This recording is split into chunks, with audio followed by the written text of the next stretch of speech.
100 years ago, the stubbornness of the captain of a ship led to one of the world's biggest maritime disasters. In that accident, more than 1,500 people drowned. The Titanic disaster, as it is popularly referred to, occurred in the Atlantic Ocean in April 1912. In our special report, we look at the avoidable Titanic disaster, its relevance today, and lessons to draw from it. 20 minutes before the clock struck midnight on April 14, 1912, the Titanic had an accident and started taking water. Both crew and passengers lost their nerves and became desperate. In a matter of hours, 1,517 people perished, earning the luxury liner her place in history as one of the most famous and tragic maritime disasters in human memory. But is death always a matter of destiny, or can it be avoided sometimes? The lead pastor of Cedar Mountain Chapel, Assemblies of God, Reverend Stephen Wingham, disagrees. Yes, death can be natural. In this case, it was avoidable. God will not want to kill people, because of somebody's mistakes. On record, maritime safety improved after the disaster. Captain Dallas Lai is the acting head of the Maritime Safety Department, Regional Maritime Authority. The incident occurred because the ship collided with iceberg, and after that incident it led to a convention called the SOLAS, Safety of Life at Sea Convention, and this deals mainly with safety at sea, and a lot of regulations have come out based on this collision. The April 2012 edition of the Jehovah's Witnesses Bible Tract, Awake, says the captain of the ship, Edward John Smith, knew of the dangers posed by ice.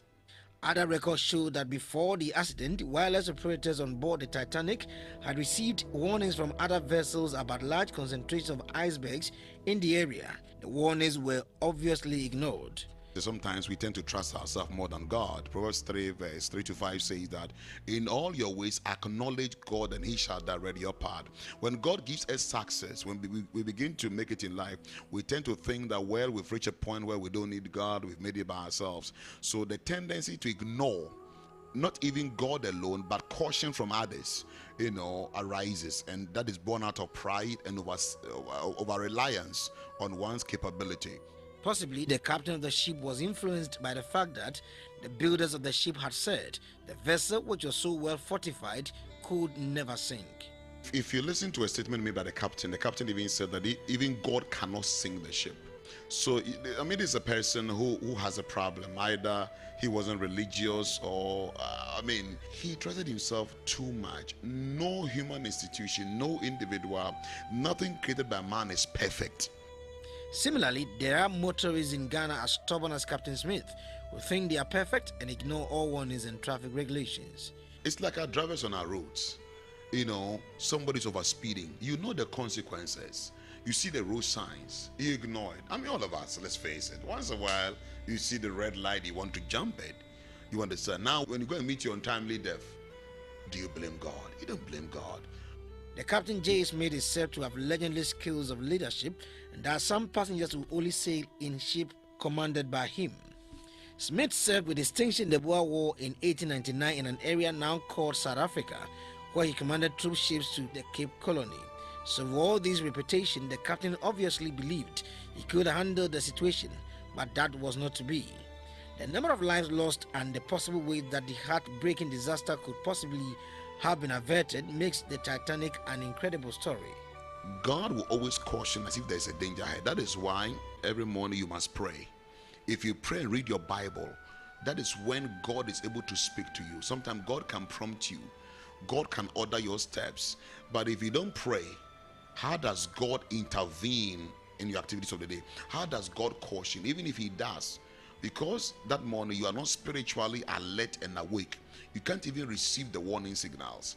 There is a saying that coming events cast their shadow.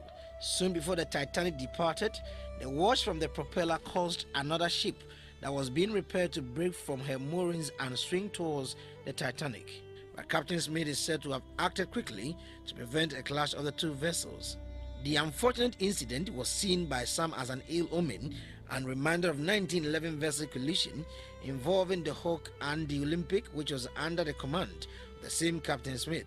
Given that events usually cast their shadow, many believe that it is important to respect early warning signs to avoid any possible tragedy. One of the merits of history is that it presents lessons for new generations so that certain mistakes may not be repeated.